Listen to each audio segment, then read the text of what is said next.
ധാരാളം വൈറ്റമിൻസും മിനറൽസും ഫൈബറും ആൻറ്റി ഓക്സിഡൻസും ഒക്കെ അടങ്ങിയിട്ടുള്ള ഒരു ഫ്രൂട്ടാണ് പേരക്ക. ഒരുപാട് ഹെൽത്ത് ബെനിഫിറ്റ്സ് ഉണ്ട് പേരക്ക കൊണ്ട്. നമുക്ക് ഇമ്മ്യൂണിറ്റി ബൂസ്റ്ററായിട്ടും അതുപോലെ ഡൈജഷനും ഹാർട്ടിൻ്റെ ഹെൽത്തിനൊക്കെ ഒരുപാട് നല്ലതാണ് പേരക്ക കഴിക്കുന്നത്. അപ്പോൾ ദിവസവും നമ്മൾ പേരക്ക ഭക്ഷണത്തിൽ ഉൾപ്പെടുത്തുകയാണെന്നുണ്ടെങ്കിൽ ഏറ്റവും നല്ലതാണ് കേട്ടോ. എന്നാൽ ചിലർക്കെങ്കിലും പേരക്ക കഴിക്കാൻ കുറച്ച് മടിയുള്ള കൂട്ടത്തിലുള്ളവരുണ്ടാവും.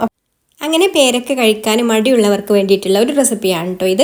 ആദ്യം തന്നെ പേരക്ക നന്നായിട്ട് കഴുകിയെടുത്തതിന് ശേഷം അതിൻ്റെ ഒരു ഞെട്ടി ഭാഗവും അതുപോലെ ആ ഒരു ബാക്ക് സൈഡും ഉണ്ടല്ലോ അതൊന്ന് കട്ട് ചെയ്ത് മാറ്റിയിട്ട് ഇതുപോലെ ഒന്ന് കട്ട് ചെയ്തെടുക്കുന്നുണ്ട്. നല്ല ചെറുതായിട്ട് തന്നെ കട്ട് ചെയ്തെടുക്കുക കേട്ടോ. നമ്മൾ അച്ചാറൊക്കെ ഇടാൻ മാങ്ങയൊക്കെ അരിഞ്ഞെടുക്കില്ലേ, അപ്പോൾ അതുപോലെ ഇതേപോലെ നല്ല കനം കുറച്ചിട്ട് ചെറുതായിട്ട് കട്ട് ചെയ്തെടുത്തിട്ടുണ്ട്. എന്നിട്ട് നമുക്കിതൊരു ബൗളിലേക്ക് ചേർത്ത് കൊടുക്കാം.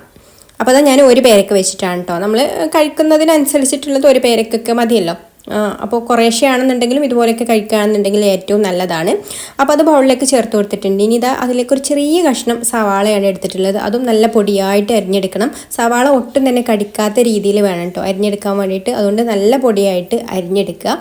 അപ്പോൾ നല്ല പൊടിയായിട്ട് അരിഞ്ഞെടുത്തതിന് ശേഷം അതും നമുക്ക് ഈ ഒരു പേരക്കയിലേക്ക് ചേർത്ത് കൊടുക്കാം. ഇനി ഇതിലേക്ക് നമുക്കൊരൽപ്പം കറിവേപ്പില ചെറുതായിട്ട് അരിഞ്ഞത് ചേർത്ത് കൊടുക്കുന്നുണ്ട്. മല്ലിയിലുണ്ടെങ്കിൽ അതും ചേർത്ത് കൊടുക്കാം കേട്ടോ.